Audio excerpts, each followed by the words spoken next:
Hi viewers, 11th standard accountancy, chapter 13, exercise sum number 10. Prepare profit and loss account of Manoj for the year ended 31st March 2016. They have given the information. We have to find out which account is to be debited or credited in the profit and loss account. Okay.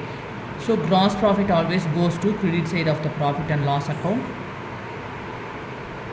Then salaries is the expenses goes to debit side, insurance is the expenses goes to debit side, discount allowed is goes to its expenses goes to debit side, discount received is the income, so it goes to credit side of the profit and loss account.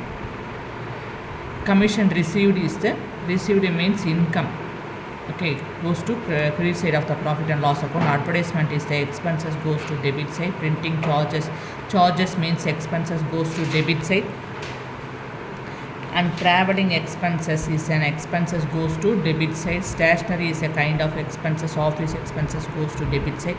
Rent is the expenses, okay, goes to debit side. Indirect expenses, interest on loan, we borrowed a loan, from that loan, for that loan we have to pay interest, okay, so it is then expenses goes to debit side. Repairs is an expenses, indirect expenses goes to debit side. Office expenses is the indirect expenses goes to debit side. General expenses is the debit side, is an expenses. Postage charges is the expenses goes to debit side. Then we have some adjustment. So salary outstanding we have a adjustment with salary, okay, so we have to mark here. And commission receivable we have some adjustment, so we have mark here. And rent paid in advance, we have the adjustment with rent, so we have to mark here, okay. Let's go to prepare the profit and loss account of whose book? Manoj book, okay. So before we are going to prepare the profit and loss account, what they given in the information into the profit and loss account, first we have to prepare the right heading and format of the profit and loss account. The heading is in the books of Manoj.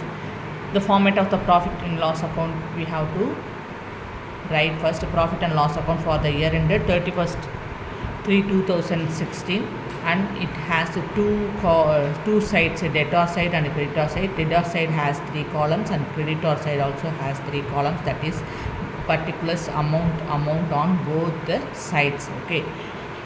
Let's go to prepare the profit and loss account. Always started with the gross profit on profit and loss account. Gross profit is always goes on credit side, okay. Started with gross profit. We always started with the gross profit or gross loss, what they given in the question.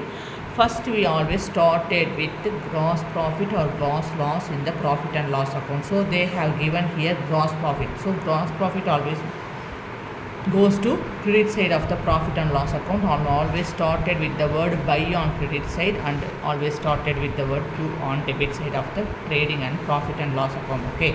So gross profit, how much rupees? 25,000 we entered here. Then salaries, okay, salaries 5,600. We have a adjustment for salary outstanding. What is meant by outstanding?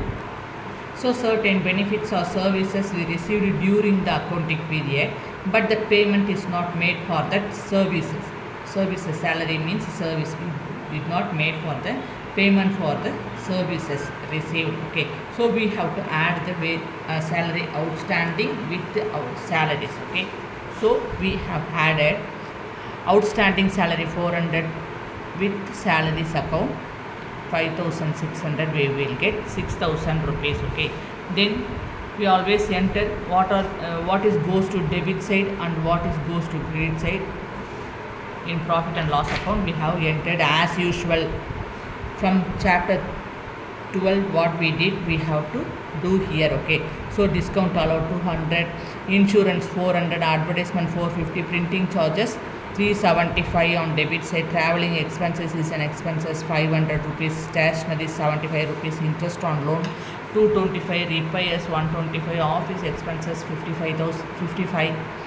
General expenses 875. Postage 175, okay. So as usual we entered what are the expenses is goes on, indirect expenses goes on credit side, debit side of the profit and loss account we entered. Then we have some adjustment with rent in advance, okay. how much rupees for rent? 600, 650 rupees we entered. Then we have inner amount column, then we have to subtract rent in advance. They have given in the adjustment, rent paid in advance 50 rupees. Okay, so what is meant by rent paid in advance?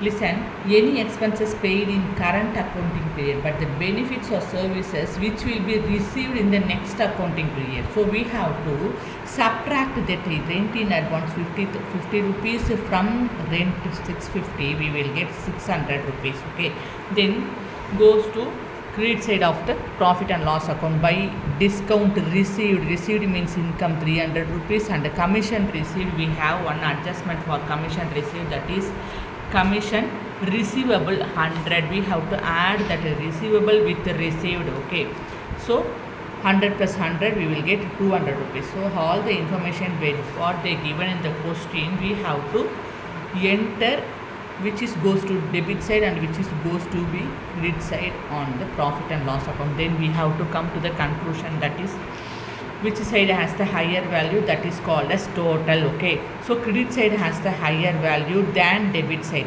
How much rupees? 25,500 rupees. That we have to consider that higher value as the total. So the total we have to enter both debit and credit side on same horizontal line. We entered 25,500 on both the debit and credit side as the total. Okay, then which side has the lesser value? Of course debit side has the lesser value. We have to add all the less amount from the debit side. When now we are going to find out the difference between them, so for that we have to add all the values from the debit side. From that total we have to subtract 25,500. We will get the difference between them, that is 15,445. Okay, so this is the listen, whenever you get total on credit side, the net profit you will get on debit side. So the net profit is 15,445. Okay,